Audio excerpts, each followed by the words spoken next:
credibility. If you come in and can be upfront and honest and say, actually in this application, I think this product over here that I don't represent would be better for you. That all of a sudden now you become a trusted advisor rather than a salesman. And I often say that we have all the requirements of space, right? Because it has to go underground and send us data from miles and miles away, and it has to work. Like, failure is not an option. We'll put on, a standard mule shoe. Ours is slightly different just for that, but it's, everybody's got one. The top drive and the drawworks really don't care whether the electrons coming at it are from a joystick or a PLC. The panel, what you see here on the left, which is now controlled by one of my students, is showing you actually the control of our brakes. As of now, geothermal is a pretty small market. If you have tortuosity, the casing will be up against the side on part of the well. There won't be any cement there. The cement will have crescent around it. So managed pressure drilling, it's been defined as a process to precisely control the pressure profile in the wellbore. The key is being transparent with our clients in this case. So tell them what happened. If we had a failure, tell them exactly what happened. Whether it's our fault, whether it's whatever the issue was, we need to be transparent. I think it's very important for everyone in the industry to know what's out there and kind of what's happening downhole as well. I've probably worked on over 40 different performance limiters in my career. If I miss any of those, and the computer is raising weight on bit, and I miss any of those, I have a train wreck. The computer's going in the ocean. Here's your new colors, here's your new thing. We won't do that at all. Here's the tattoo you need to get. Yeah, here's the tattoo. Sorry about the last one. We used to fake that all the time.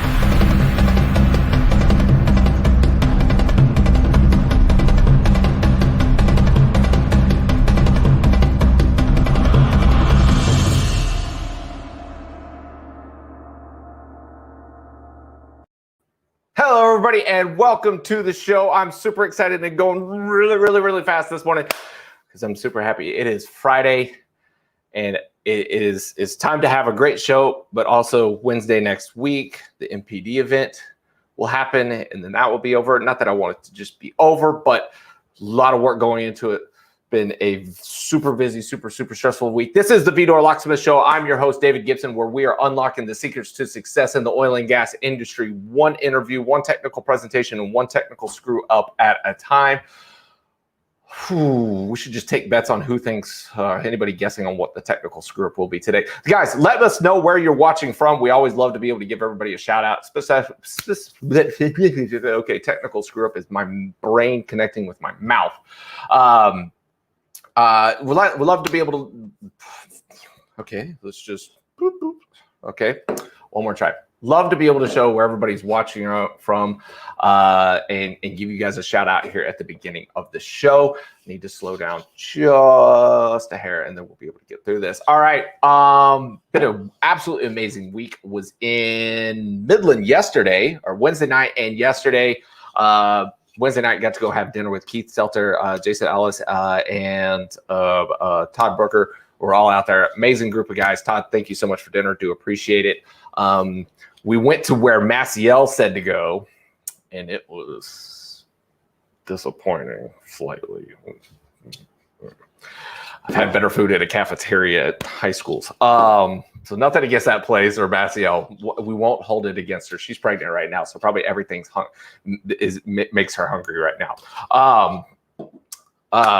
So yes, our guest of the day is Massiel Diez. Super excited to have her on the show. I've been asking her to come on the show since I first started this thing. So it's really cool to be able to have her come on. And then hopefully here pretty soon, we'll also get her counterpart from her show, Flipping the Barrel. If you haven't heard of it, be sure to go check it out, Flipping the Barrel podcast. Get Jamie Elrod to be able to maybe come on here and talk with us. But yeah, it was in Midland yesterday. Got to be able to speak at the Oilfield Connections International event. Unbeknownst to me, I didn't know this. I think I found this out afterwards. They were having the championship quiet game at the OCI event while I was talking. I'm not sure who won, but somebody won the championship of the quiet game. Maybe even it wasn't even crowned by the time I left. I think they still might be playing that game. I don't know what it is about that group, but nobody wanted to open their mouth and say a word. So it would be what I would consider my first official speaking engagement bomb. There was probably a couple of people there that were like, hey, yeah, you did a good job. We really liked it. But there were also a lot of people there that I think probably left upset and are now not fans of mine. So viewership might be dipping today. And Massiel, I am sorry if that's the case. All right. Let's say hi to a handful of people. Happy to have everybody here. Oh, I should do this before I forget, because I do need to sometimes promote myself and stuff, because I tend to forget that. And people think that this is like Gibson Reports, the logo right there. That's the one that actually makes money, not the show. There's a company that I have, but I also do some of these things, kind of cool things. We've got the Managed Pressure Drilling event, June 16th, 9 a.m. Be sure to tune in if you have ever thought about learning stuff about managed pressure drilling, or if you want to know about some of the other technologies in the peripheral of the drilling industry. That's the place to be able to tune in and check it out. Now let's start saying hi to some people. Let's see. We got a whole bunch of people. Guys, comment in the comment section. That's what it's there for. If we're not interactive, you guys aren't asking questions, well, it might as well have just been a podcast. And then it'd be overshadowed by Flipping the Barrel and everybody else. Right. Mr. Abercrombie, thanks for being here. We do appreciate it.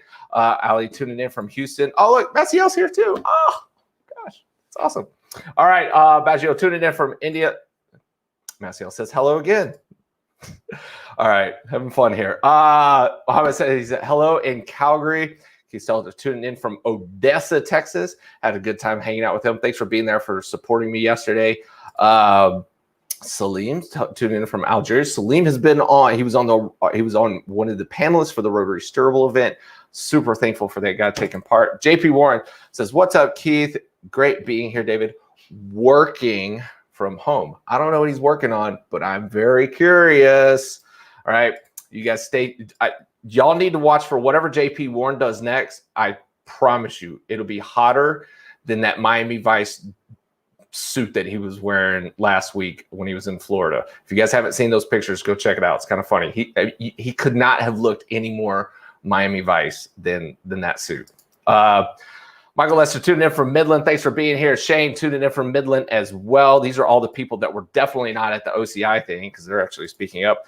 Focus. It's always focus at some point. It's focus the camera. I'm getting a new camera, you guys. And there's a new one coming out at the end of the month I want to get. You can do If David. I hope I can do If David. Hello from Colombia. Edwin, awesome. Love to have an international show. So, Amin, all right. Woo. Hey, JP, loved your video this morning. JP put a video out this morning? All right, I'm going to have to go play on LinkedIn while you guys just watch the background. All right, Graham, thanks for being here. Mal, tuning in. Kingwood. Mr. Deaton, good morning. Salim's here too. Oh, already said. Oh, yay! Thank you for the shout out. Going to a great show with my bestie. Oh, I didn't know you could call me your bestie. Of course, that's a lie. I'm not her bestie. You just shocked everyone with your data. Well, it happens. Everyone loved it. More lies. Good morning from Edmonton, Dean. Thanks for being here. Dean's been on the show before. He was part of the CAO DC event where they're talking about putting everything together in Canada. Guys, by the way, if you like any of the shows and you want to watch some of the older episodes, best place to be able to go see them is on LinkedIn. If you want, or not LinkedIn, sorry, YouTube.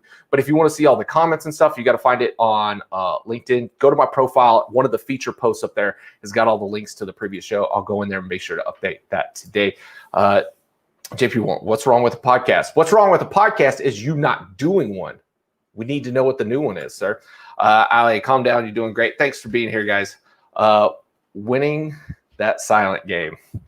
Yes, I know. Your speech yesterday was informative. Audience participation notwithstanding. Hello again from Midland, Texas. Thanks, man, for being here. Andrews, looking forward to the MPD event. Leroy's here. He's taking over that top spot for top fan of the show. I think LinkedIn user who has not tuned in yet today is still not here. Hey, David, interacting from Minot, North Dakota. Thank you, sir. And then Randy McDonald. David, you're the man. I am not the man. I am just the host with the plan. All right. We have got somebody very special to be able to bring on the show. Got to meet this person in person a second time and more in a friend kind of way instead of just being, sitting across the table as like a sales business development person. So it was really cool to be able to see her. And she came out yesterday for the OCI event and was there and was supportive as well. And I appreciate that as well. And she's absolutely amazing drilling engineer. She could probably pretty much do anything. She could take anybody's job. She could take my job. This could be her show. It pretty much is her show. And I am very thankful for her being able to take part in this. And please, she was also on Keith Stelter's Pay It Forward Friday post. She is out there looking for a job. If you know something or if you know somebody you put her in touch with, do it. Help out your fellow colleagues in this industry as things are definitely starting to pick up and people are getting hired. Help some of these people get back to work. This is your 1 minute with Andrea.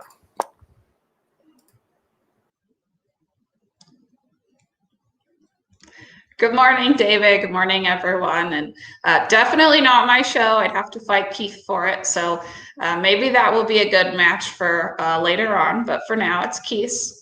David's, I don't know, not mine.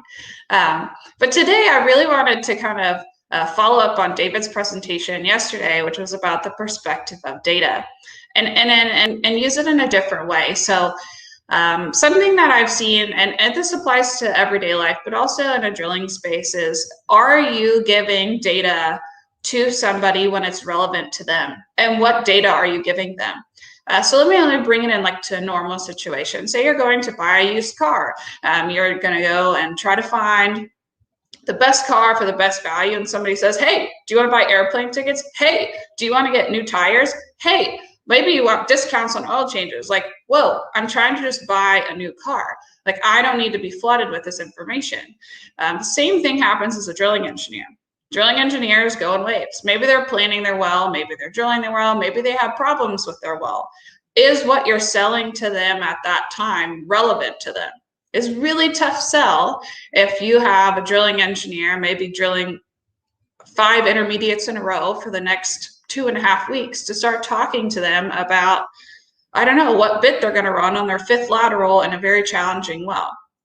So again, present the data to them when it's relevant to them. Ask them, what is your problem today? And see if you can solve it. And drilling engineers need to do the same thing for the field.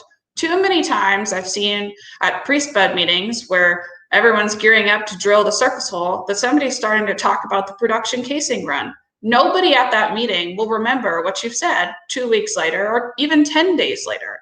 So again, you need to make your data presentation and your perspective relevant to that person when they need it the most. And with that, back to David.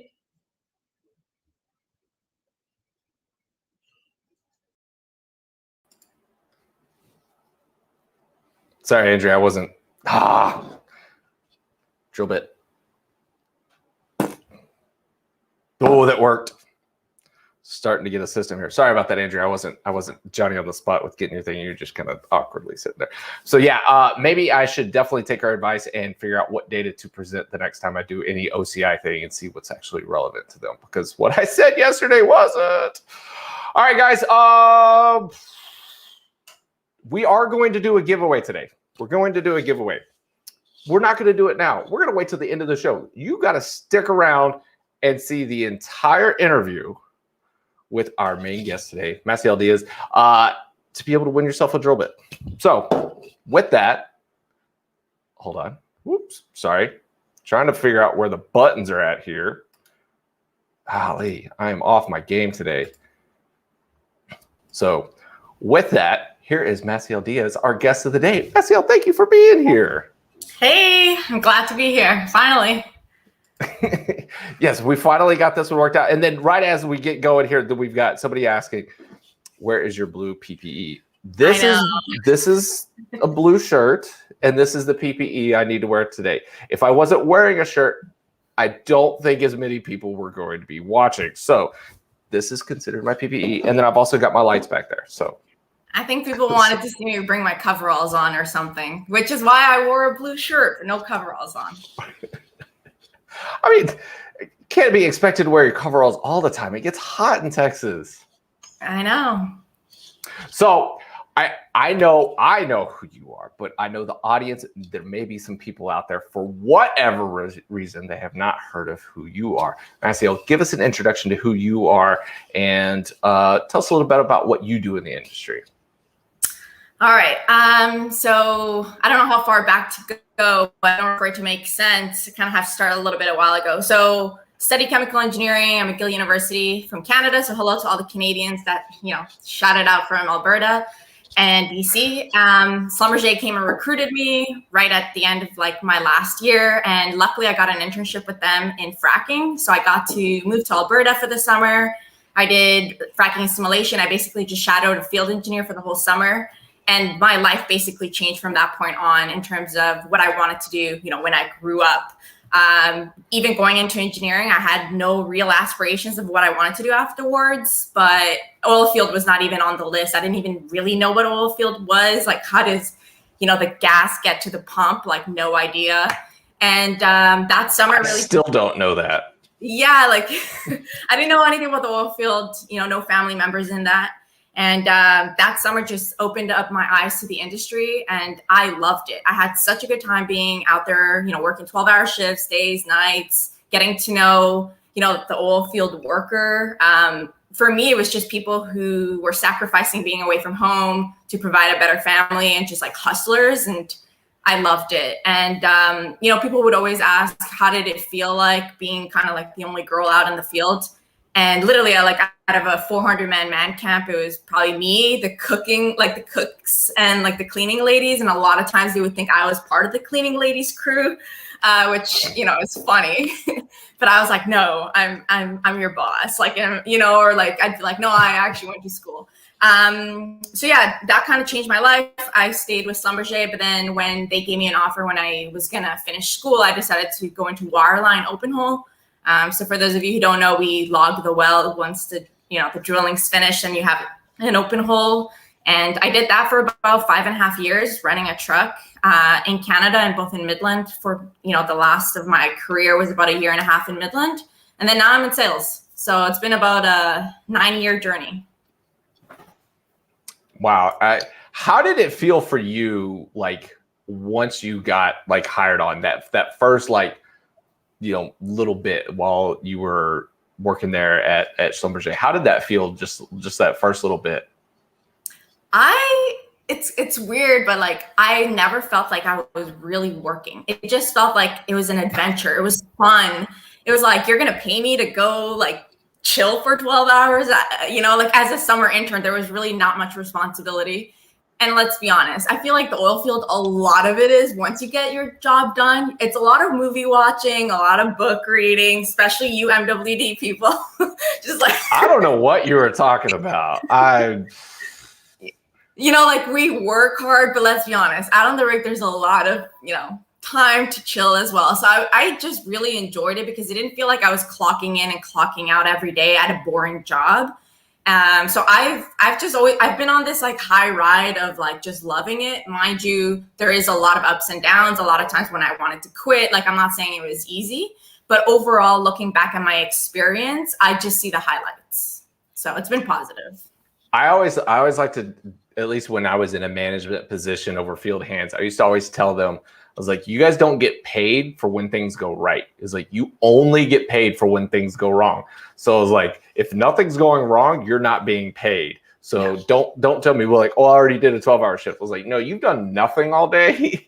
It's that last hour when things started going wrong, that's when you actually got on the clock. So yeah, you can still call us movie watching dudes. And it's already coming up in the comments, people calling us movie watching dudes. Okay, so you said something really interesting there, and I really want to be able to hear about this. You said that there were times that you wanted to quit. What was one of those moments that drove you to want to be able to walk off location, walk out of the office? What was that? So I think there was different instances where I would have a complete breakdown when things would go wrong, but wrong for days, when you have to fish and you just want to go home and it's been 4 or 5 days. And at least for wireline open hole, you don't have 12-hour shifts where you're hey, night shift's going to take care of it. See you later. No, I was responsible from beginning to end of that job. And, after 2-3 days of being on location, not really showering, your food's running out, We didn't always have nice man camps, you know. So there was times where you just get desperate of like, just fire me at this point. Like, I'm done. Like, some jobs are like jobs from hell, you know, but at the end of the day, I think what I really loved about the job was that no matter how bad the job was, you always finish it. And you walk out of there like, okay, I finished another job. There was like a satisfaction of like this roller coaster and then me finishing the job, no matter how bad it was. So those were some of the instances where I definitely wanted to quit. But a lot of the time too, why I wanted to quit was, let's say like 4 years into being in the field and, you know, driving to rig at 3 a.m. It was a 24-hour shift. So, you know, getting called dispatch at 3 a.m., getting there at 6, being there all day, all night. And then sometimes I'd be sleeping in my pickup because we didn't have beds, right? You sleep in your pickup. And I'd be like, what the hell am I doing with my life? All my friends have good jobs. They're in the office. Here I am literally eating dirt outside. I know the money's great, but is this really what I'm meant to do with my life? Like, there was a lot of like, what the hell am I doing? You know, I am like 26, 27. People have like a decent life living in Houston or in Calgary. And here I am in the middle of a bush. So, so there was a lot of that where I would debate on quitting all the time, but the money was so good that I was like, just suck it up for a few more years. Like, you'll be in the office later, and this is just a few short years of your life, and then you can chill later on, you know? So I kind of lived like that, of work hard, play hard later kind of thing. Yeah. So it's funny enough you say that, because when I was being hired by Schlumberger, we were going through the interview process. I think it was after the first day, they took us out. They flew us out to Shreveport, and then they took us out to a frac job, and then out to a wireline job, you know, just to be able to kind of introduce us to some of the stuff. And then one of the wireline guys came out to dinner with us that night. And of course, everybody's sitting around asking them, you know, just buzzing them with questions and stuff. And, you know, somebody asked him, was like, how much money do you make? How much money do you make? Like, you know, and I'll never forget this, and I wish I knew who this individual was and I could remember their name or whatever, but it was one of those things that you got introduced that day and never really thought to be able to remember who it was. And he said to the group of us, and it stuck with me really well, he's like, this job will make you forget about how important money is. He's like, you will soon figure out that money is not everything. And of course, everybody said the same, was like, whatever, dude, that's what rich people say, you know? And it was just like, you know, fast forward a year, I was like, man, that dude was right. Oh my gosh. Like, how right was he to be able to say, like, you know, money's not everything. And then, you know, so for you, did you go through that time period where you're just all of a sudden you're like, oh, okay, so money's not everything. Like, you know, having time off is actually important. Like, to be able to spend this money is actually important for me. Yes, I definitely had a lot of that. But, you know, I feel like, and all of us, I felt like in the field, you know, we would go through this, like, I'm quitting, this sucks, you know, life sucks. But then we'd get our paycheck and we'd all be like, we can do another 2 weeks. We're good. Let's, you know, and then we'd all kind of just stay. And then like throughout the 2 weeks, and when the money's running out, we're like, screw this place, you know, like, we're leaving. And then the money would come in, and, you know, like you said, it only lasts for so long. So for me, it was about a 5.5 years where I was like, you know, well, I'll go into the office and make less money, but at least I could be a wife. I could be home. And like, because like you said, we had bought a nice house. We have 2 dogs. I'm married. And like, zero of that did I didn't enjoy my house. I didn't enjoy my relationship or my dogs. So there's a point where you're like, yes, money isn't worth it. I'll get out and make less money. So what were some of the reasons that, like, you even decided to be able to other than the money, to be able to stick with the career? Because like you said early on, you were like, this is so much fun. I'm getting to be able to work outside. Were there other things that you were seeing like early on in your career that were just like, yeah, this is my calling. This is where I want to be.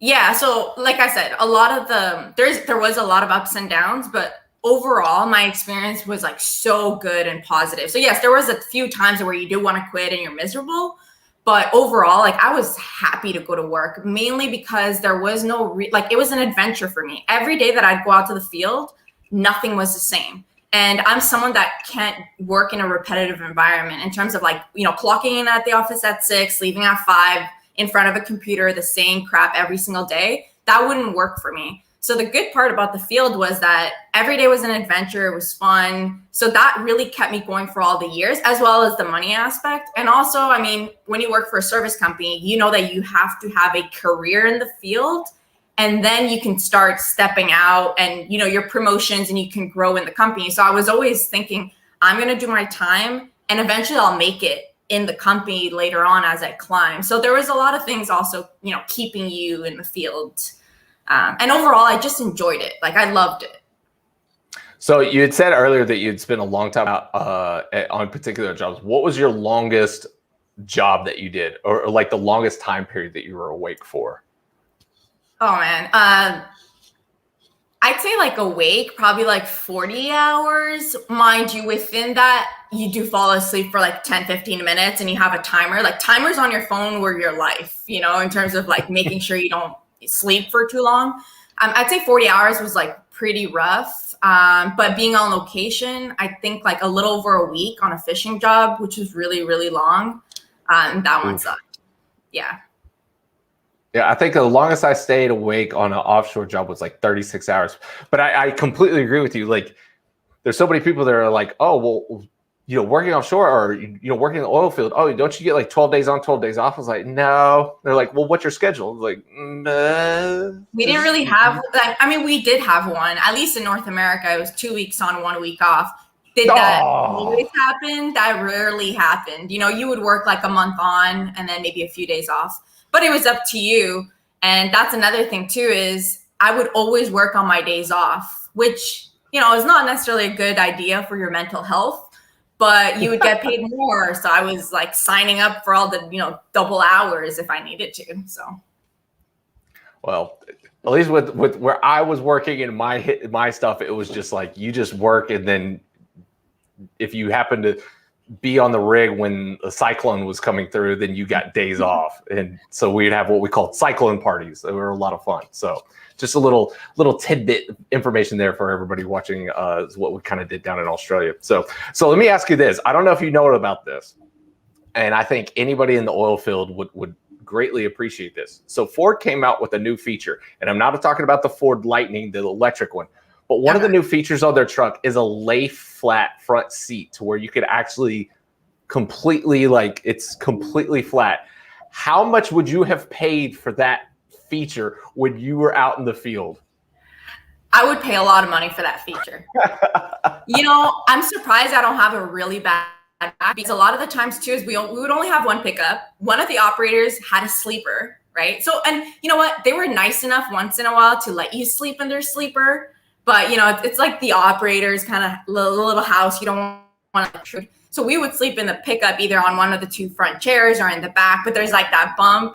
Or a lot of the times we would sleep on our chair watching the logs. And like you would put like two chairs together and kind of just like sleep. So, yeah, sleeping sucked.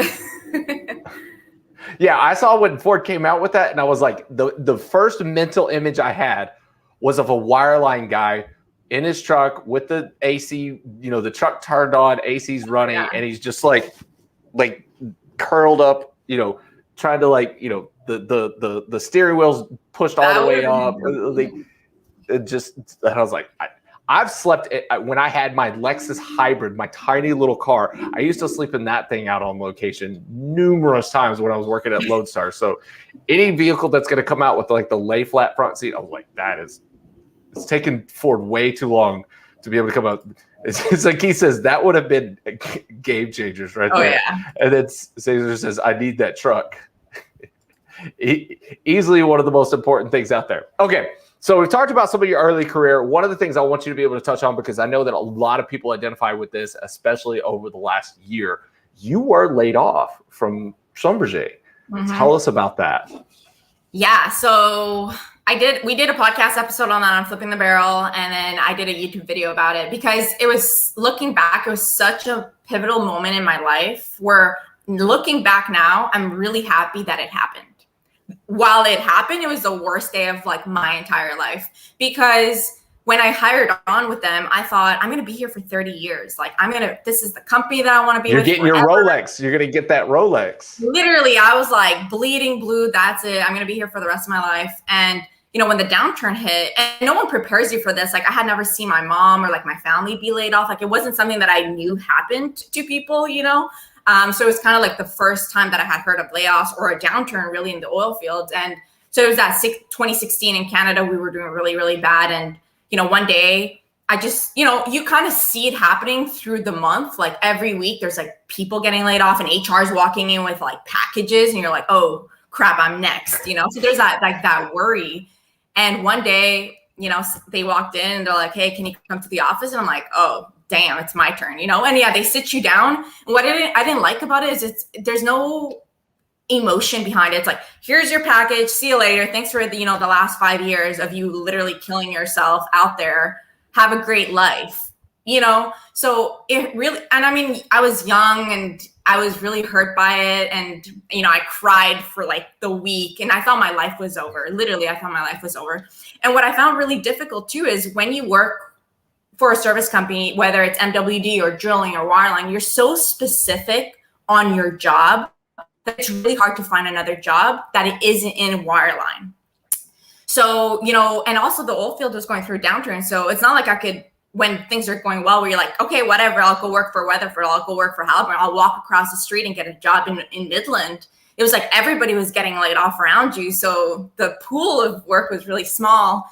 And transferring my skills when I was applying to other engineering jobs, they're like, what the hell is wireline? What were you doing for the last 5 years? Were you a project manager? Were you this? Were you that? And you're like, no one really knows what I did. So I found to sell myself was really hard at that time. So I was out for about 6 months before Schlumberger called me back. But during the 6 months, after about a month of like me not doing anything and just kind of staying home and like trying to look for work, I got a job at Budweiser at the brewery as a production engineer. And I remember when they hired me, they were like, we know when oil and gas is going to come back, you're going to leave. And I said, I'm never going back to oil and gas.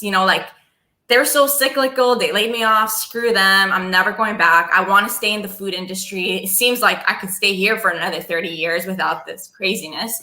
And yeah, the second Schlumberger called me back, I'm like, see you later, Budweiser. The money sucked compared to the oil field. And I just hated working at a factory, 12-hour shifts in the same bubble, seeing the cans move around. It was not my element. I loved working at Schlumberger so much that I think you realize what you have when it's gone. Me complaining all those years, I'm like, I'm going to quit. And then actually not having that job, I was like, man, I had such a good job, So when they called me back, I jumped right back in. And that's when they transferred me to Midland. The oil field is the crazy ex that nobody can say no to. They call her and it's like, oh yeah, I'm married now. We have kids. And they're like, come on.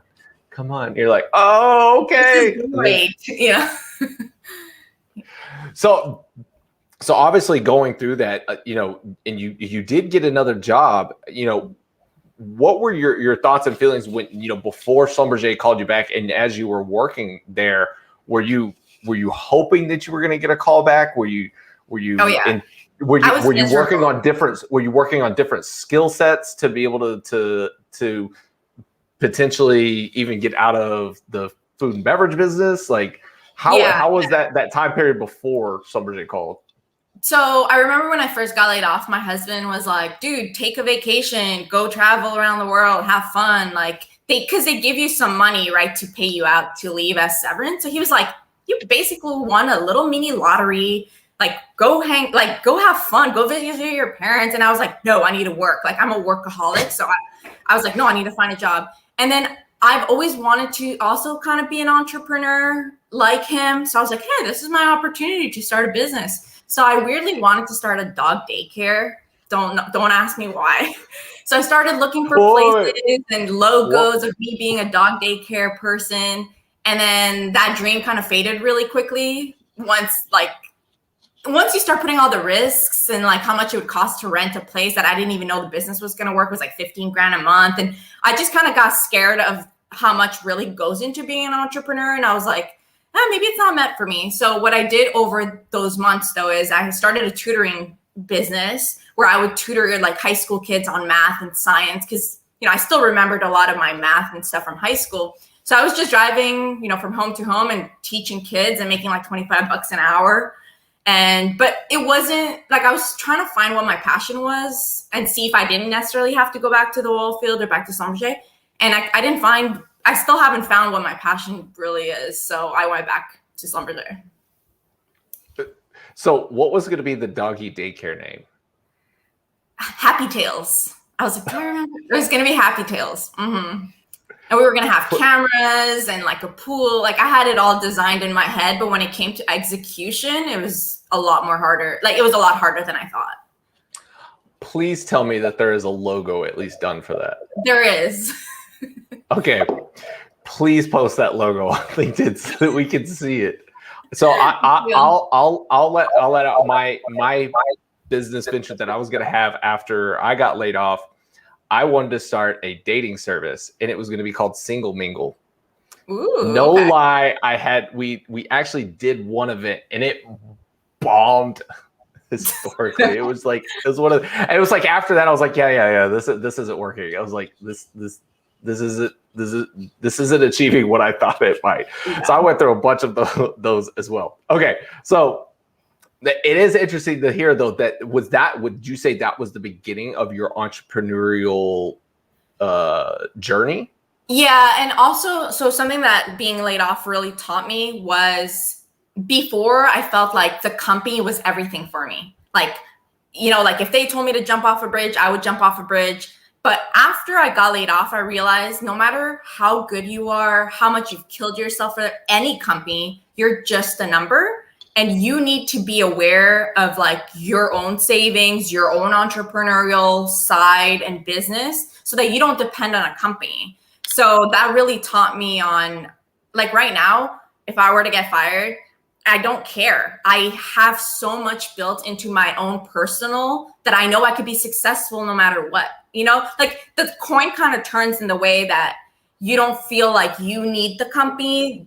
You know what I mean? Like you need to work on your personal brand and on your own businesses. And I have my own investments where if I get laid off again, I'm okay. Whereas before it happened, all my coins were in the company, you know? So that's something that really taught me. And I feel like anybody who's gone laid off in the past, that kind of switches in the sense that you realize you are just a number at the end of the day. So you should be prepared no matter what happens, you know? So that's my lesson.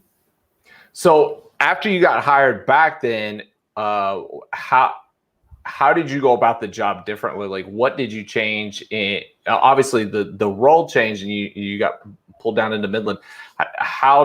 What all did you do different in executing the job now? So I think it was just a mindset change, but I was so grateful to be back. Like I was so happy that they took me back. I appreciated my job even more. I wanted to work even harder for them. So I love what I do. I love my management. I love the company so much. And that's why I'm still here after 9 years, you know, and I've gotten so many opportunities to leave, literally like all the time to leave, but I stick with them because I feel a deep connection to Schlumberger. Like I feel like I owe them my entry into the oil field in a weird way, you know, but the mindset is I am so well prepared in my own personal brand investments, my own little businesses that if I were to get laid off again, I'm okay. And I think that's what you need to learn is you are okay without the company you work for. If you only depend on the company you work for, that's where it becomes a problem because when you get laid off, it is the end of the world. You know, like that's all you had. So in terms of mindset, I've just been so grateful to be back and for the opportunity to have come back to the oil field. And I loved moving to Midland, to be honest, from Canada to West Texas. It brought me so much more opportunities in terms of meeting people, and it really is kind of like the hub of the oil field. So I've just been on a happy ride ever since. So for the people that are either they haven't been through a downturn, and if they haven't, they've got to be very new to the industry. What would you say as being not just as a wireline engineer, but as a field engineer, what are some of the other things that they should do or get themselves involved in to be able to keep themselves from being in a similar position? Like you said, when you left, that you were like, I was a wireline engineer and not really knowing for sure what skills transfer over. Because not everybody wants to be an entrepreneur, understandably. I mean, obviously, It's a great skill set to work on. But what else outside of, just your day-to-day tasks would you recommend for somebody to be able to work on? So I would say I needed to learn how to sell myself better, because as a field engineer, you actually have so many skills that you could sell to another industry. I just didn't know how at that time. But I mean, if you think about it, as a field engineer, you're managing a crew. So you could say you're a manager. You prepared and executed all the jobs, right? From rig up to to calibrating the tools to setting up, like in terms of operations, you managed an operations. Also in terms of responsibility, you have a lot of responsibilities as a field engineer. You have, $1 million tool string that if something goes wrong, it's your fault. So I think at the end of the day, as a field engineer, you actually have so much to sell. If you do get laid off and you want to transfer it over to Tesla or to whatever company you want to go to. I just at that time didn't know. So when I would go into interviews, I was like, well, I did wireline and I logged the well, instead of being like, oh yeah, I managed, multiple $1 million projects and blah, blah, blah. So yeah, it's all about learning how to showcase your skills and transfer it over. But I would say if you were a field engineer for a few years, like you could do anything. I feel like it's such a hard job that you could literally be good in. If I was hiring somebody and I had, someone that never had field experience and then I had a few people that did, I would definitely go for the field experience people because I know they've suffered and they were able to do 3 years of it. They're going to be a good candidate for me, So once you went through that I guess that transformation of being able to understand doing your branding and stuff, and knowing that you need to build up your personal brand, what really put you on your because obviously a lot of people know you through social media. What really started your social media journey? So it started while I was a field engineer. And the main reason I started a YouTube channel and an Instagram. And the main reason I wanted to was because when I first joined, I didn't know what wireline was. And I remember Googling it or YouTubing it, and I wouldn't get anything. It was just like a picture of a wire, like a semiconductor thing. And so I wanted to showcase what I did to other people who were coming into the industry and showcase how fun my job was, because I really did enjoy being in the field. So I would show, the tools and what I was doing. I would never show the client's name or any logs, but I would let people know like, hey, I just got dispatched at 6 a.m. Here, I'm driving to location. See you guys on location. And then I'd show the rig. And, I just kind of started just sharing my journey as a woman in the field and what it was like. Like, hey, this is where we go to the bathroom. This is nasty porter potty, or like just showing people the realness of what being in the field was like. And it just kind of took off in the sense that nobody had ever done that in the past. Like, I think I was probably the first girl that started posting about her oil field experience.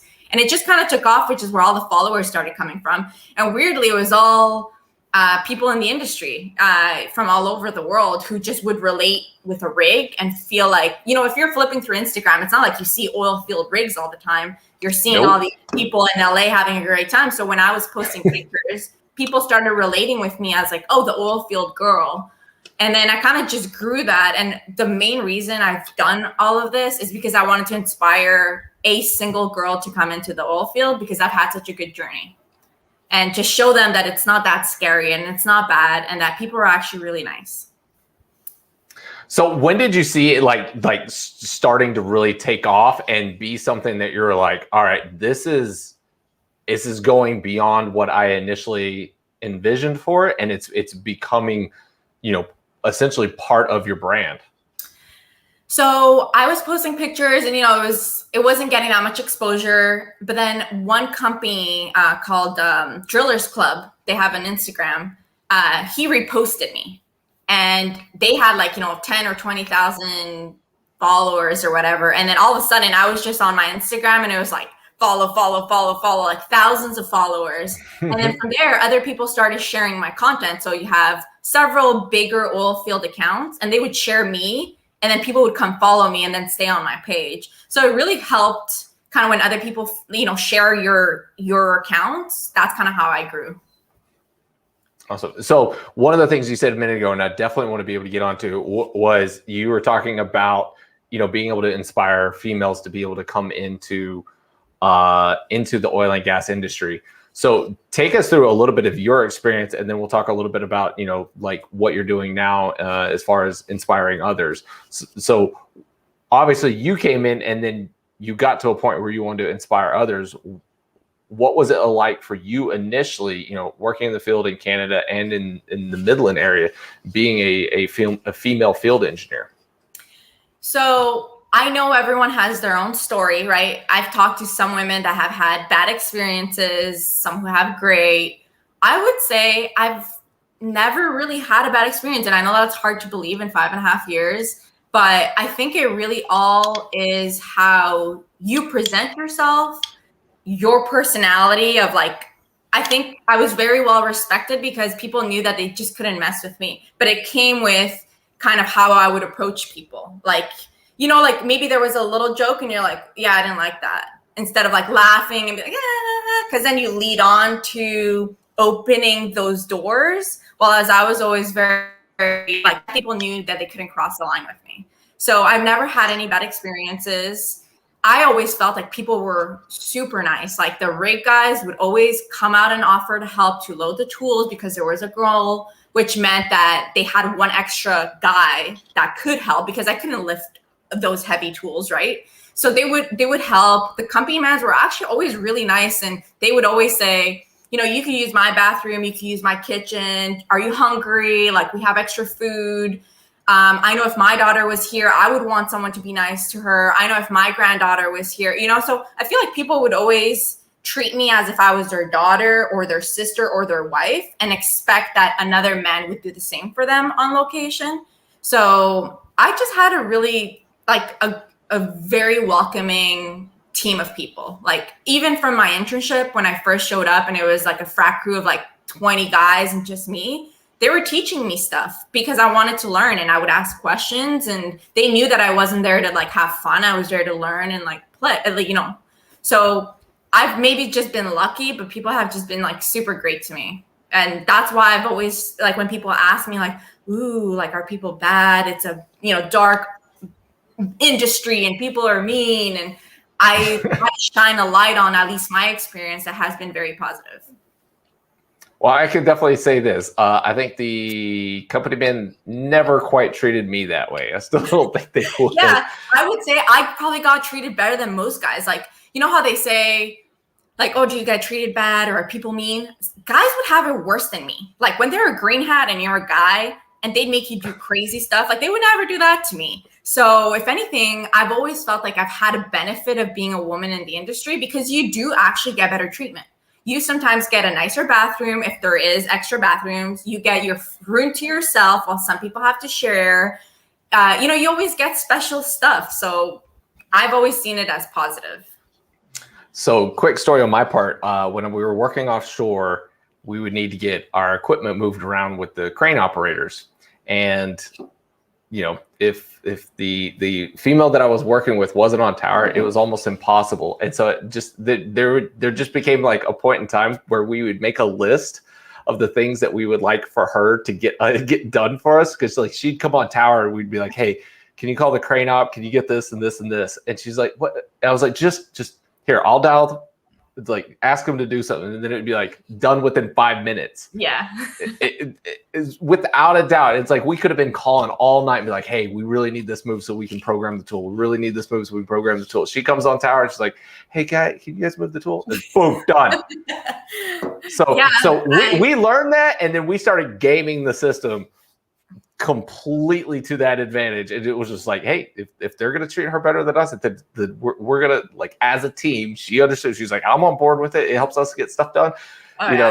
We never went as far to wake her up in the middle of the night and say, hey, can you call the crane op? But definitely she'd come on tower and we'd have that list ready to go. So I completely understand. It is all true. I mean, my crew would love when a girl would be on location with them because we'd get extra food, we'd get pizza. Like, they're like, we never get food when there isn't a girl here, So I've always said just being kind of like a minority or being different has always been positive in my opinion.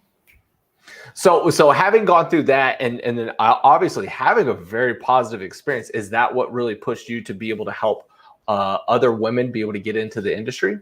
Yes, definitely. I think And I think why people really liked following me was because I was very real and raw. I never sugar-coated stuff. You know, I would say like it is. There's hard days. Look at me. I'm crying. It's 3 a.m. Like I really always shared the truth. So I think people were inspired by the fact that I wasn't just like butterflies and rainbows and everything's great here. I was very open and honest of like what they should expect when they come to the oil field. But yeah, I've found a lot of women who have said I've applied to be a field engineer because I've seen your videos or, you know, so. Oh. I'm back. Are you Is back? it just me or is Mass? Oh, there's there. Okay. You're frozen for a second. All right. So that's been some of the stuff done. What are you doing now more recently? Because I've seen a lot of the stuff as far as your diversity stuff. And also I know you're still, you know, one of the, you know, with your podcast and stuff. What are some of the things that you're doing now to be able to drive those key issues even further?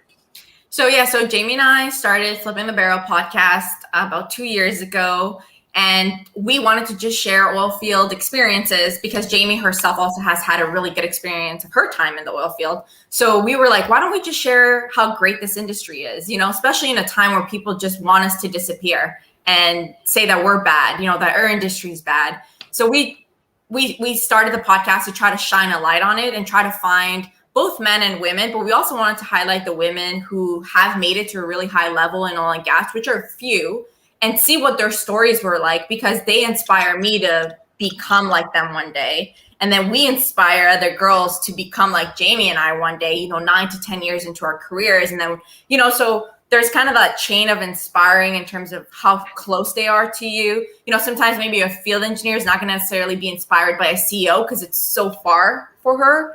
While as the middle level careers, we're inspired by that. But then the field engineers or the younger people coming into the industry would be inspired by the people like Jamie and I who, you know, are in sales now or, you know, things like that. So with Flipping the Barrel, we wanted to talk about that, about the challenges, about work-life balance, ESG stuff. And a lot of it is that what I'm passionate about is diversity and inclusion.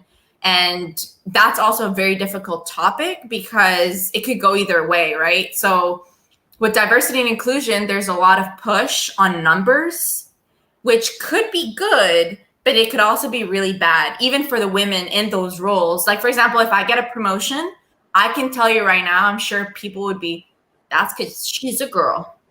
She probably got the job because she's a girl.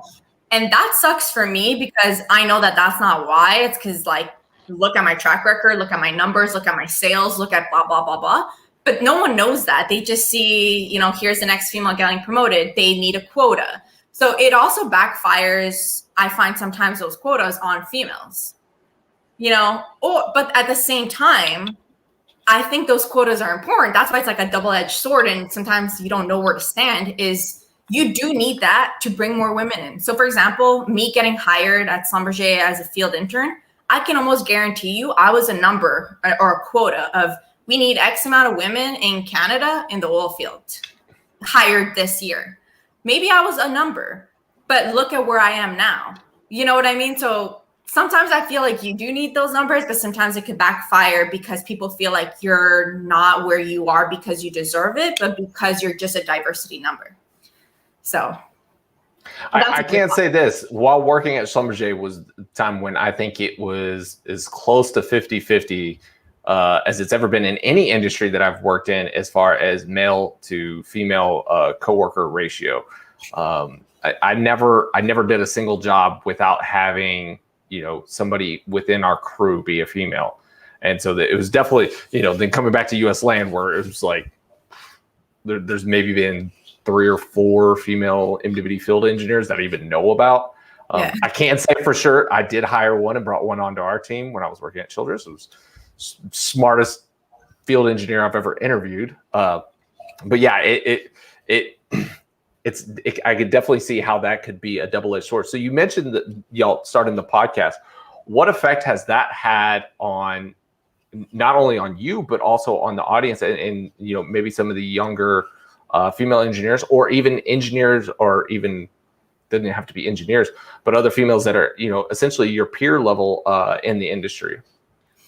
I think so far we've gotten just really positive feedback from literally anybody, from like field engineer to CEO level, of just like happy that Jamie and I started this, because there's not enough of this in the oil field. You know, like even with Keith and JP and yourself and kind of everybody doing their own thing, like I don't see that as competition at all. I see it as like, we need more of that. Like our industry is so tight and small, but at the same time really big, and not enough people are promoting the amazing people in it, you know?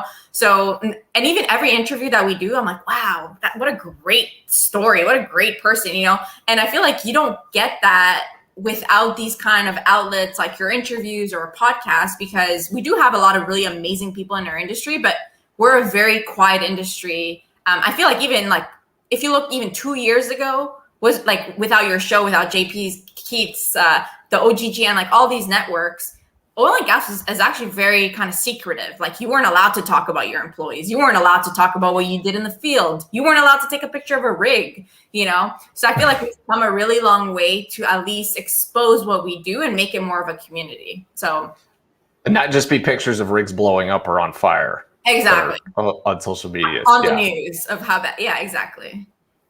So one of the people you mentioned there was Keith. Keith, I know, used to work for you.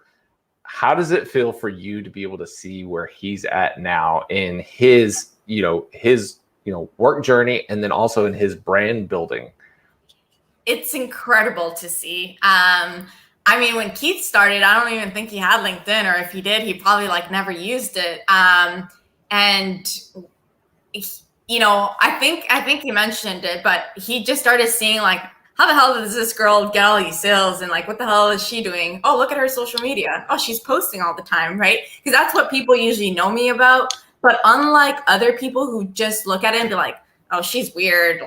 Like, why is she doing that? He, on the other hand, was like, I want to do that. What that girl's doing, I should probably focus on that because it's working, right? So you have the people who are the haters, who are just like, oh, she takes pictures of herself and posts it. But then you have other people who are like, yeah, I could learn from that. I'm going to do it myself and create a brand about myself. And Keith has done such a good job of just being consistent and posting and, you know, getting a job, most likely probably because his LinkedIn is so strong and now people recognizing him. So I love seeing that kind of success story. And that just shows to all the people listening is sometimes you see people doing really well and you're just a hater. But there's other smart people like Keith that are just going to double down on that and say, I want to do that too, you know, and there's so much opportunity to grow for anybody. So what advice would you have for other people out there that are potentially thinking about, debating about, or have been hesitant to be able to start putting stuff out there on social media? I think you 100% should. I know it's a little hard to put yourself out there. Not everybody is like, okay to take a picture or make videos. Like, you know, being in front of a camera like we both are could be very hard for people. But if you could just get out of your comfort zone, it gets easier. And I would say like social media is not going anywhere. If anything, it's going to get more and more, you know, stronger and stronger every year. And if you want to be not necessarily like, if you want to grow your career, be able to touch more people, inspire people, get a good job out of this, like social media is definitely important, especially like when people are hiring people, they'll go look at your LinkedIn. And if you aren't that active, if you're not like you know, I probably wouldn't hire someone that is not using social media because it tells me that they're not adapting to the times, you know? So I think social media is just a super powerful tool, and you should be using it if you can. Okay, so one of the things that y'all did as far as, you know, and I think it falls into the realm of social media, at least in a certain sense, is y'all's podcast. What benefit have you seen for you that's come from y'all doing the podcast? I would say just recognition in terms of it's easier to talk to people when they feel like they know you through a podcast or through a LinkedIn. So for example, if I'm reaching out to customers or I'm reaching out to really anybody for any sort of help, they're like, oh, you're the girl from Flipping the Barrel, or you're the girl from the Instagram. Of course we could do coffee, you know, like it just opens so many doors versus who are you? I've never talked to you. It's so much harder to answer an email if you're just a name. While as I feel like Flipping the Barrel has really helped us to create a brand, a very positive brand, where, you know, we could email almost any CEO, and they'll most likely respond to us because they have heard of Flipping the Barrel or because they know it's a brand they want to associate themselves with. So I think that's huge. You know, before we started the podcast, I'm pretty sure if I would have emailed any CEO, they wouldn't have replied back. You know, now we've emailed a few CEOs and they're like, sure, I'll come on your podcast. You know, so it's great to see what a brand can really do for you, you know? So for anybody that's obviously very encouraging towards getting started on social media, what reservations would you have about telling people, you know, before you start a podcast, here are the things you need to take into consideration? Because it's not as easy as just making a LinkedIn post. Like it's a little bit more involved. What advice would you have in that category? I would say before you start anything, just know a little bit how much time and effort it takes in, because you need to be consistent. So you can't just expect to come out with a podcast for 5 months or 3 months and expect it to just blow up and have great numbers and like build a brand, right? Things take time. I'm sure it took you a while to get people to like recognize who Gibson Reports is. It's a lot of work that goes behind it. It's not like you're going to put 3 podcasts out and all of a sudden you're famous. It doesn't work like that. So just know what the timelines are and know that you're going to have to give it a year or 2 of constant work without recognition until one day you make it, you know, or one day they recognize your podcast or whatever it is you want to do, just like any other business, right? It's not an overnight success. And there is a lot of time and dedication to put towards it. Like Jamie and I both have full-time jobs and we do this on the weekends or we do this after hours, but we do it because we love what we do as a hobby. The podcast is a hobby for us. So one of the things you talked about, you know, it being like a business, and obviously now I know that you've started an entrepreneurial journey on the side. How has that affected, you know, kind of your day-to-day life? So I think what's positive about the podcast is that my employer sees it as part of my job in a way, because as I grow the podcast, even though it's separate from my company, a lot of the benefits from the podcast come to the company, right? Because at the end of the day, people see me and they'll recognize Schlumberger and in a positive light. You know, some of the customers that maybe I was able to get was because through Flipping the Barrel recognition or through knowing somebody has helped the company. So I think on the day-to-day, they're pretty good at like knowing if I have to do a podcast or like I'm going to take an hour or something. They've been like so good about the podcast or about whatever YouTube stuff that I do or external stuff, because I think at the end of the day, they see it as I'm doing something positive for the industry, and their name, even though I try to detach it a lot of the times, is there but it's in a positive way. You know, if what I was doing wasn't positive, then I think we'd have a different discussion. But overall, they've been very understanding and like positive, and even within the company, like a lot of recognition towards Flipping the Barrel. What about y'all's watch business? So that's my husband's mainly. I did a few. I figured it was a joint venture there, but obviously, no. I wish I could take the credit. I'm probably like 3%, and he did all the work. He is the, you know, I showed up on pictures. And honest, the watch company was something he started as a hobby, where he just wanted to, hey, let's try to sell a watch. I mean, design, and it was more of his own entrepreneurial journey, and I've just helped behind it. But it's not. I can't say it's my business at all. So, do you have any other entrepreneurial, you know, passions or other projects that you want to go towards? You know, obviously, you have your day job, and I'm not saying, you know, to leave that, but is there anything else out there that you're wanting to be able to pursue? So like I said, it's been hard for me to try to find what my passion is and like what that thing is. I don't know. I haven't really found it other than, you know, the businesses that Tim has. We have rental properties in Canada. So we've invested a lot in real estate and, you know, things like that. But in terms of like my own entrepreneurial, I don't know. One day I'd like to open a coffee shop. That's always been a dream of mine. But, you know, so far I haven't found what it is. So with that, we're not getting very many questions. I guess everybody's like just really enjoying this. So guys, if y'all have got some questions, we're already an hour in. If y'all have some questions, throw them out there.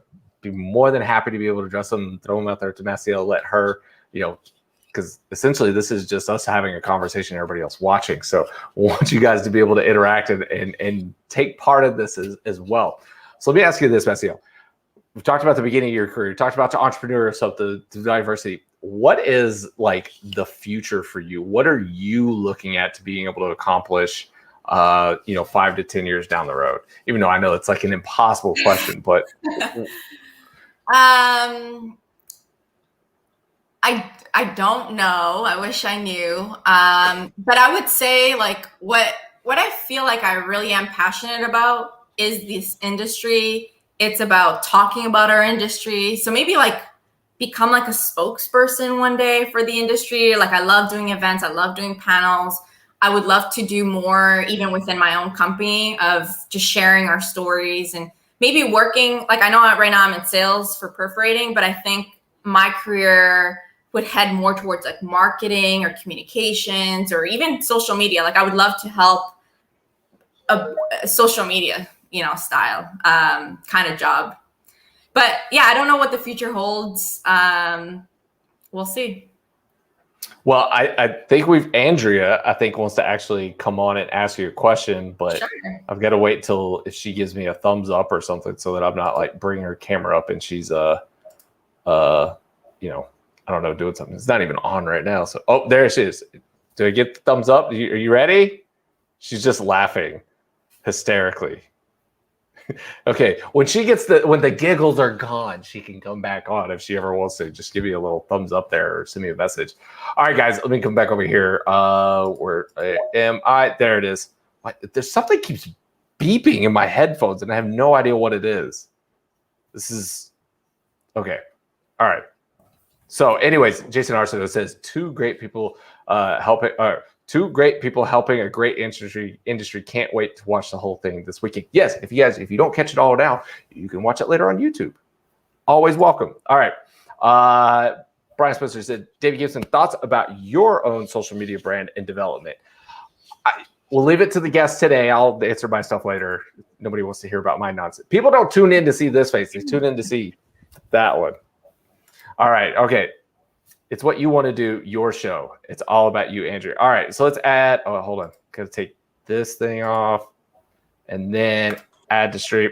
Oh, F. I hit the wrong. There it is. All right, Andrea, you're on the show. Great. Thanks for having me back on the show. My question for you, Massiel, I loved your story. I've listened to Flipping the Barrel. So thank you so much for getting a different perspective out there. Thank you. My question to you is, what is your go-to answer if somebody is maybe not as pro oil and gas as you are? Maybe they say, well, your industry is really dirty and you have a lot of pollution. Like, why do you even work with them? I wish I had a nicer approach, but I'm actually I take it to heart and I'll fight back right away. And I'll be like, oh, see that shirt you have on?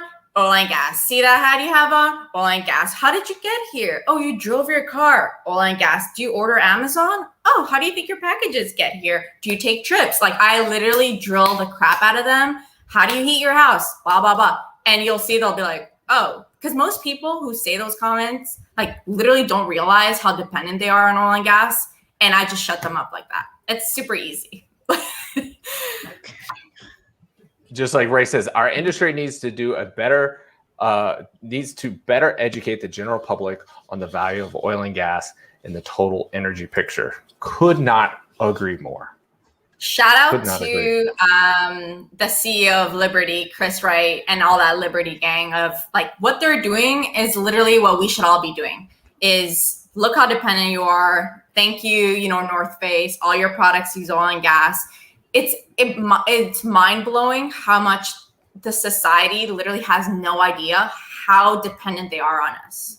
So I think more campaigns on that versus campaigns on like, we want to go green, look at us, and just more like be upfront of like, we're here to stay. And yes, we are working on cleaner energy, but it doesn't mean that we need to go away, And to be honest, like at least in Canada, oil and gas is so clean in terms of like, if we had one little oil spill, it was like, stop the job, put a mat, report it, like it's not like, I don't know about the rest of the world, but I would say in a lot of countries, we are trying to do a really good job at being thoughtful with how we are making, how we're producing oil. Oh, we got a question here. This is a great one. I love this. Does Baker or Halliburton have an equivalent of you? They don't. I don't think so. Okay, so then here, I was going to ask this earlier. How much of a controversy would it be if you were to put on red coveralls and post that to your Instagram? I don't know. I mean, I've worn gray coveralls on my Instagram and no one has said anything. What's hard is I try to detach the company that I work for with my social media, but they kind of go hand in hand in a way. I mean, they are called Big Blue. I mean, it's a pretty close connection there. Yeah. I would say the transition that has happened over the years. So for example, I'll give a quick story. I almost got fired from Schlumberger because of my social media. I did a video, which was not smart of me, and I take full ownership of, I don't know if you guys remember, there was a thing called Kiki challenge, like from Drake, and people would do like, Kiki, do you love me? And you like do a little dance beside your car. Well, I did that on my days off, and I was wearing my coveralls. I removed the name here, but it was still in the back, and I do a little twirl, and someone like screenshotted that it still said Schlumberger on it. And I almost got fired over it. Luckily, they just gave me a really big warning. And I think it was one of the pivotal moments of companies really harm social media, especially when that happened, because that was like 4+ years ago, where social media isn't what it is now. And I think they've really been good at trying to adapt with me and the rest of the employees who are posting on how do we make it work, because they are doing something positive at the end of the day.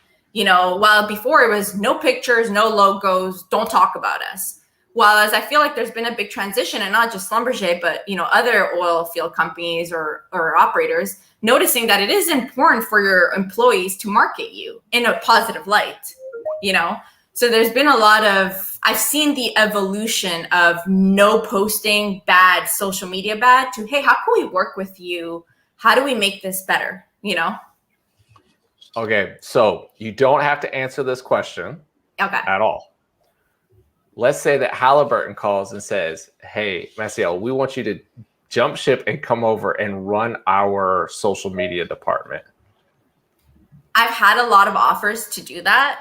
I'm not going to say who, but multiple companies.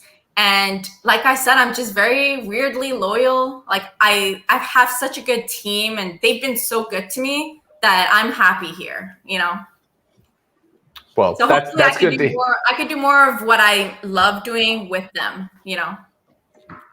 And I should say this: you mentioned getting the big bad write up. I got one of those because a piece of equipment left the facility with, it still had the little hazardous nuclear sticker on it. Ooh. We were getting it repainted. We were just getting it repainted. It had nothing else on there, and the sticker hadn't been peeled off all the way, and it fell on my shoulders. And so it drove around Perth, Australia for like half a day or something like that on the back of some truck. And yeah, yeah, I to remind myself not to F up anymore, I carried that that letter in the back of my pocket for all the way up until the day I got laid off. Really? I carried it with me every single day because I was like, I'm not going to F up anymore. I'm not going to get let go. Everybody knows the story. I still ended up getting let go. All right, so see if anybody else has got any other questions. Andrew, any other questions you got? So I find it really interesting when women in the industry have really, really positive experiences. I think I've heard the gamut on the other side. And so for anybody listening out there, what advice do you give somebody? I mean, you talked about a little bit, you try to shut it down really quickly, but and sometimes they're offhand comments, but sometimes it's just who that person is. Like, what would you say to a comment that says, you're a woman, you don't belong on this location, you need to leave? Yeah, so that's, obviously very difficult. Luckily, like I said, I haven't had to deal with it. I'm sure they've thought about it in their head many times, like, this girl's going to screw up this job for sure, you know, but it's all about proving yourself and showing how good you are just by your actions, that I think at the end they're like, oh, I want her to come back. She was better than the other guy, field engineer, you know. But I would say for comments like that, I don't really take a lot of things at heart. So even if like a company man would have said that to me, I'd be like, haha, okay. Like, you don't pay my paycheck, you know, like I don't take those things too hard. So I would kind of just brush it off and like show my performance, like just let that show for itself and prove him wrong that way. But I know what you mean, where it could be discouraging, you know, for some, maybe even like younger women coming in and feeling like they don't belong there. But I feel like, I don't like, sometimes I wonder if that's still happening all the time in 2021. I feel like we've come a really long way so far. Most company mans have seen multiple women across their locations, at least in North America and Canada, which is where I've worked. I can't talk about the rest of the world because I don't know. But I would just say, keep a strong attitude. And like, I'm the kind of person that the more people, you know, shut me down or hate on me, like that fuels me. Like if somebody tells me that I don't deserve to be out on location, like it would just make me even happier to be out there and prove them wrong, you know? So I think it's all about mindset, kind of like shifting a negative, you know, thing coming your way to making it positive. Like, okay, like watch me, you know? So a great thing you bring up there as far as having, you know, haters and stuff. How do you deal with, you know, one of the people always say is like, you know, the pitfalls of the internet and social media is hateful and hurtful comments. And I know this is something that Keith and I have talked about numerous times. We even talked about it at dinner the other night. How do you go about dealing with that when you get, you know, negative or naysaying messages, or even negative naysaying DMs or lewd, inappropriate comments? Especially, I'm guessing that happens on Instagram quite a bit. Yeah. I remember when I first started my social media, it really bothering me. Like anytime I would post a picture, I'd get so many negative comments of, why are her coveralls so clean? She doesn't do anything. Blah. We were getting those just the other day. Yeah, and I'm like, it's a picture, dude. Like, anyways. Or I would get really worked up, where a lot of times too, I would get really negative comments on, you know, go back to the kitchen, go make me my sandwich. You know, like stupid stuff like that I would get from like some guys that maybe didn't want girls to be out in the field. So yes, never happened in real life, but through social media, I've definitely gotten all those negative comments of women don't belong in the field and stuff like that. Or she probably X with all the guys on location. She did you know, like lots of negative sex comments and things like that. And at the beginning it would really bother me because I'm like, that's not who I am. And I wish they knew like how good I really was as a field engineer. But I think at the end of the day, you just have to let it go. And like, they are wasting their time and they have such a sad life that they have the time to go comment a negative thing on your picture. You know what I mean? Like, I always go back to that of like, they're so bored out of their day that they have time for this. Like, what a loser, you know? So definitely at the beginning, it would eat me up and really bother me. But I think over the time of like you posting enough, you kind of get over it. Like even if I get a negative comment now, I don't really care. But it comes with time, you know? I have to say this because since you brought it up about people saying about the clean coveralls, and I know the picture that I posted on Monday to be able to promote the show and stuff, and they were like, oh, both of you guys got clean coveralls. I just want to set the story straight. The first set of coveralls I ever had, I washed them and then dried them, and they shrank up so much they never fit. So for the rest of my career at Schlumberger, I never washed my coveralls. Those were the dirtiest coveralls ever. That picture's like this portion of it. The rest of them is covered in oil base and dope and grease, and they were filthy. So anybody was like, oh, your coveralls are clean. No, that is not a scratch and sniff picture, sir. That is not a scratch and sniff picture. It's a completely different story from about here down. So just putting it out there. Now, did that mean I get dirty every day? No, I was working offshore. It wasn't cake, but it definitely wasn't like anywhere near doing like U.S. land stuff and everything else. So anyways, all right, you guys, if y'all got any more questions, please be sure to throw them out there. All right, Andrew, do you any more brain busters from you? Ooh, don't put me on the spot like that. Okay, we won't put you on the spot like that. Massiel, for you, is there anything else that you would like to be able to share? We still got people out there watching. Thanks for everybody that is watching. We do appreciate it. It helps out the show and helps bring stories like this to the rest of the industry that people need to be able to know about, and especially not just in our industry, but outside our industry, like Massiel was saying. So anything else from you, Massiel?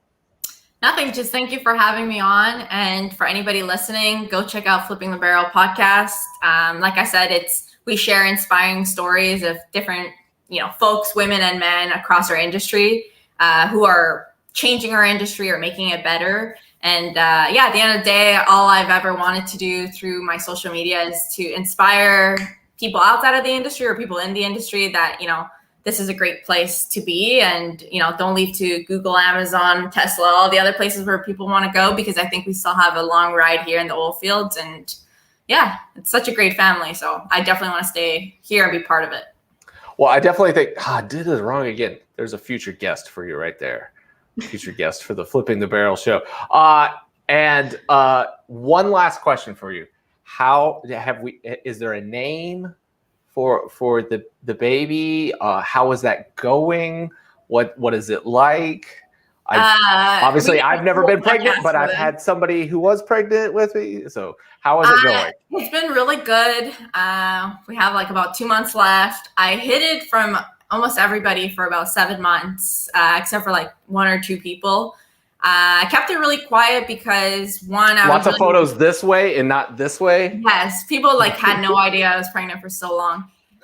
One of the reasons, and actually Jamie and I want to do a podcast about this, but it's about kind of all the worries and scares that come with it when it comes to your employer or your career, which is sad to see how scared and shameful I was to let my management know, when in reality, they were so happy for me. When I told both of my bosses, I cried, to be honest. I cried because I was so scared and was I'm coming back and I'm going to take a really short maternity leave. And it's why? Why was I so scared? Why shouldn't I be proud of it? While I was a little bit scared and shameful about it. And their response was so positive that I was a little shocked. They were very happy for me and they were don't worry, you got this. Your career is not done. So many women go on maternity leave and come back and have great careers. So I think for me, it was just a learning curve of I was always scared of what a family can do to your career. While I've always been very career driven. So I'm kind of learning to balance that out. And, I want to come back stronger than I was and keep, the promotions. But I really think it's up to you as a woman to not let having a baby, bring you down, because it could, right? It could. You may want to take more than a year off. So it really depends on, some women do want to stay home and take care of the family. And some say, no, I want a nanny because I want to continue my career. So at the end of the day, I think it's up to you. But I would say it was very scary for me to, tell the world, because I was just worried about what people would think, which is stupid. But yeah. And I'll say this for all the guys out there, do not be afraid of taking paternity leave to be able to go spend time with your kids, especially before the age of 2, because they go through so many milestones. I remember my twins were born and then they were in the hospital and I was just I got to go back to work. I can't be seen as being lazy or something like that. Do not be afraid to be able to take that time off and really dedicate to being with the kiddos. Wait till they're 5 or 6 or something. And then you're yeah, you guys just go do something. Leave me alone for 10 minutes. Yeah. There will be those moments. So, well, Massiel, thank you so much for being here. Andrea, you are amazing. Thank you for being here and yesterday being there at the talk. I appreciate both of you very much, and I'm so happy to see both of you guys making an absolute amazing difference in our industry. We definitely need to be able to get the already mom, Jamie Elrod, onto the show next. Maybe sometime we'll have 3, 4 of you guys on the screen at one time. Maybe I'll just get off the screen and we'll just do a Vidor Locksmith that's ladies only. It'll be the Flipping the Barrel takeover. Let's do it. I'm completely game for taking a Friday off. So for everybody out there that's watching, thank you guys so much. We really do appreciate it. Please share this. Share it with somebody that's in the industry that's young and that's coming up to be able to learn great lessons from Massiel. If you've got a sister, a mom, a female coworker, let them know this is great experience to be able to hear from somebody who has lived it and has gone through the process, as well as if you know somebody that's been laid off. I mean, this is what we are trying to do, is just be able to spread the positive messages that are taking place in our industry. That's what the whole thing is about. I literally started this because I just wanted to be able to interview my friends, people that I like and people that I found interesting in the industry. And I hope that is somewhat what we have achieved here with the Vidor Locksmith Show so far. Last thing I'm going to be able to promote, please set your calendars. June 16th, 9 a.m. We're going to be talking about managed pressure drilling, because you know why? I don't know anything about it, and I wanted to learn something. So I decided to put on my own conference. Boom. That's how things work in today's environment. You don't know anything about it, then you start your own conference, and it becomes the biggest one ever. This will be the biggest MPD event ever. And I'm throwing that challenge to OTC, to IADC, any of the other alphabet soup events out there, that this is the biggest. So guys, please be sure to tune in and check that out. Massiel, thank you for being here. Andrea, thank you for being here. Brand button, where is it at? There it is, close for life. And as always, you guys know your industry.